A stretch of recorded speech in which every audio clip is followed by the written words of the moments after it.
Hoje vai jorrar sangue da sua tela. Isso não é legal. Os jogos de bola que eu vou apresentar aqui têm uma dose um pouco exagerada de brutalidade. Então, não repita isso em casa. É sério. Mais ou menos assim a receita. Imagina aí. Uma colher de rugby, uma pitada de futebol, uma xícara de MMA e um pouquinho de Tarantino. E assim você vai conseguir imaginar mais ou menos o que está por vir. Achou interessante? Então fica comigo aí até o final, já deixa seu like, se inscreve no canal, se você quiser, claro, ninguém é obrigado a nada, porque hoje eu vou te mostrar os jogos de bola que aconteciam na Europa antes do surgimento do futebol e dos esportes modernos.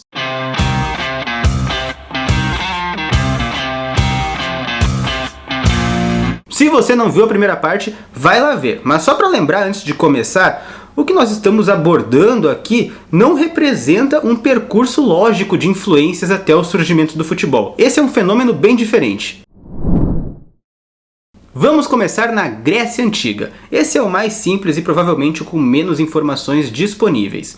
O epísquero era mais voltado para a diversão e existiu pelo menos desde o século IV a.C. Em um campo retangular, dois grupos de até 15 praticantes tentavam levar a bola até um espaço determinado no campo do adversário.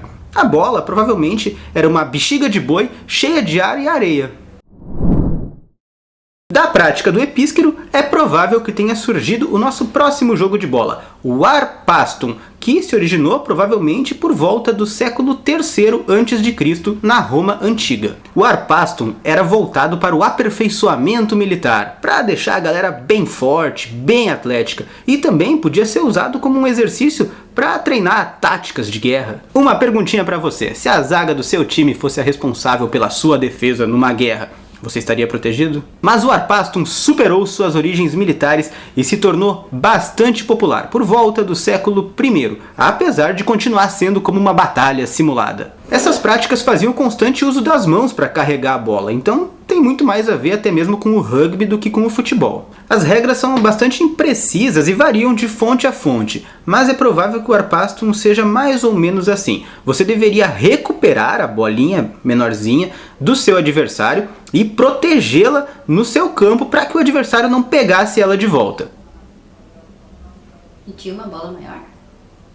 Mas menorzinha que a de agora, né? Ah, tá. Isso tudo proporcionava momentos de relaxamento e diversão para as legiões romanas, além, é claro, de proporcionar mais força, posicionamento no campo de batalha, esquivas também para esses momentos de luta. O Arpastum acabou se popularizando tanto que até as crianças começaram a jogar. Uma hipótese diz que as tropas romanas teriam introduzido o Arpastum nas Ilhas Britânicas, e dele aí se originariam diferentes jogos de bola, e bem mais tarde aí sim teria origem o futebol ali. Esse também é muito mais primo do rugby do que do futebol. O Calcio Fiorentino, ou Calcio Histórico, é uma espécie de UFC com bola. Praticado pelo menos desde o século XIV, o Calcio Histórico teve o seu auge na Florença do século XVI, no centro do chamado Renascimento Cultural. O Calcio Fiorentino era praticado principalmente pela nobreza por volta do século XVI, e era jogado na Piazza Santa Croce, o principal ponto da cidade. As partidas atraíam um grande público, chegavam a cerca de 40 mil espectadores até. E entre a galera que gostava de ir lá dar uma espiadinha, estava, dizem, o Leonardo da Vinci. E entre o pessoal que curtia bater uma bolinha, parece que estava presente o Maquiavel. O Calcio Histórico também era uma presença frequente nas festas de casamento da família Medici. E eles até viam com bons olhos essa prática, porque pensa bem, essa era uma forma de fazer um treinamento paramilitar da elite. Ao que tudo indica, o Calcio Fiorentino ganhou seu primeiro código de regras em 1580, criado por Giovanni Di Bardi. Cada time tem 27 jogadores, e eles se enfrentam em uma arena retangular coberta de areia em um jogo de 50 minutos com vários árbitros. O campo possui uma baliza em cada extremidade e o objetivo é fazer a bola passar por essa baliza do time adversário. E vale ressaltar que podia carregar a bola com as mãos, e para atingir seus objetivos, a galera exagerava na brutalidade. O Calcio Fiorentino desaparece no século XVIII, mas ressurge depois. Um exemplo é a partida disputada em 1930 durante o Estado fascista na Itália. Uma das características do fascismo é buscar símbolos no passado para ressignificá-los no presente, criando uma tradição que vai justificar esse presente. O Mussolini acabou fazendo isso com o Calcio Histórico. Esse jogo, de 1930, aconteceu porque uma histórica partida de Calcio Fiorentino completava 400 anos. Essa partida histórica de 1430 aconteceu enquanto Florença estava cercada pelas tropas do Carlos V, imperador do Sacro Império Romano Germânico. Os florentinos decidiram organizar uma partida em meio ao caos, na Piazza Santa Croce, mesmo durante o cerco. Essa partida serviu para mostrar força e indiferença em relação ao cerco de Carlos V. Tipo, tamo nem aí pra você, sabe? O cerco durou 10 meses e os florentinos acabaram derrotados. Mas mesmo assim o acontecimento passou para a história como um ato de bravura e serviu de exaltação nacionalista para o fascismo naquela sua repetição 400 anos depois. Atualmente, o Calcio Histórico ainda é praticado em Florença. São 4 times, os verdes, os brancos, os azuis e os vermelhos, e eles se enfrentam em um campeonato com apenas semifinal e final. Então ocorrem 3 partidas anuais, sempre na terceira semana de junho, porque é a época de São João, o santo padroeiro de Florença. Essas 4 equipes representam 4 paróquias da cidade e também 4 bairros históricos de Florença. Então, se você nasce em um desses 4 distritos e decide ser jogador do Calcio Histórico, você vai jogar pelo seu distrito, pela sua cor, pelo resto da sua vida, porque é proibido mudar de time, e esse sentimento de identidade com o local de nascença é extremamente forte. E os atletas não recebem nenhum pagamento para jogar além do prestígio. Assim, na verdade, tem um prêmio sim. É uma vaca. Isso é uma referência histórica. Lembra daquela partida lá de 1530? Pois é, como a cidade de Florença estava cercada, os alimentos eram escassos, o time que venceu ganhou uma vaca. Então, para lembrar esse momento histórico, atualmente o pessoal ganha também uma vaquinha, mas não pode comê-la. E aquela partida histórica, os registros não dizem qual foi o distrito que venceu. As regras do Calcio Histórico são pouquíssimas. Os times contam com basicamente 3 restrições. Número 1.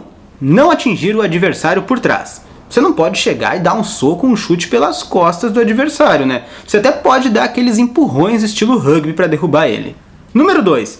Então, como eu falei, você pode derrubar, mas não pode atingir o inimigo que já está no chão. Inimigo não, né? O adversário. Restrição número 3. Não vale 2 contra 1. Imagina que o teu amigo, teu companheiro de equipe, tá com a bola e tem um adversário tentando roubar a bola dele. Deixa que eles se resolvam naquela briga ali. Você não pode se intrometer e chegar socando. De resto, vale praticamente tudo para marcar o seu ponto, ou cate, como é chamado. Então soco, chute, agarrões, tá tudo liberado. O grande objetivo do jogo é acertar a bola na baliza do adversário, que se localiza na sua extremidade do campo. Mas tem uma outra regra. Se você tentar jogar a bola e errar a baliza e acabar tocando para fora do campo, o adversário ganha meio ponto. E a cada vez que um ponto é marcado, os 2 times trocam rapidamente o lado de campo. As partidas então duram 50 minutos e não vale substituições. O time que começou é o time que termina, nem sempre com todos os atletas, né? E para poder fazer parte de um dos 4 times, você tem que ter nascido em Florença, ou pelo menos viver na cidade por 10 anos consecutivos. É extremamente difícil que a equipe que vença a semifinal consiga levar para a grande final os mesmos jogadores. Isso porque o número de lesões é altíssimo e a final acontece apenas 9 dias depois da semifinal. Apesar dos socos, dos chutes, dos golpes serem bastante duros, existe uma certa ética entre os jogadores que limita a violência. Então, casos de piedade são bastante famosos. Por exemplo, quando um atleta manifesta uma lesão, avisa o adversário, machuquei aqui minha costela, cara. O outro acaba por não golpeá-lo, né? Por dar uma acalmada ali. Também, por exemplo, outro atleta imobilizado pede um copo d'água e o adversário acaba por ceder esse copinho d'água, dá ali uma chance para ele. Então esses casos são bastante recorrentes. Esse ano a Netflix lançou uma série documental chamada Esportes no Mundo.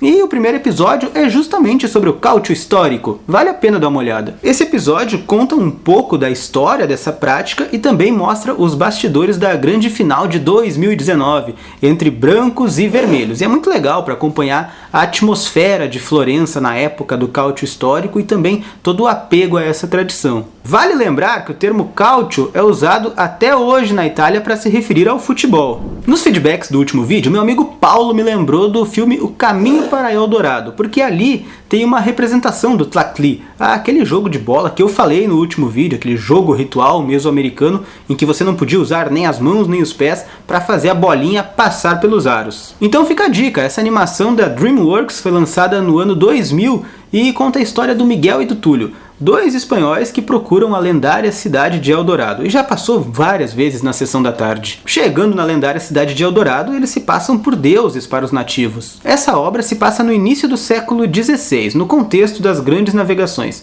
e a dupla de protagonistas viaja como clandestinos nas embarcações do Hernán Cortés, o espanhol que dizimou o povo azteca e é um dos vilões do filme. Em um trecho da animação, o Miguel e o Túlio, que estão se passando por deuses para a civilização local, precisam enfrentar um time com os melhores jogadores do jogo de bola mesoamericano. E, como eles supostamente são deuses, a derrota não é uma opção. E a saída que eles encontram para vencer essa partida é muito legal, mas eu não vou dar spoiler aqui. Bom pessoal, é isso aí. As referências que eu usei para produzir esse vídeo estão todas aqui na descrição. Espero que tenham gostado e até a próxima!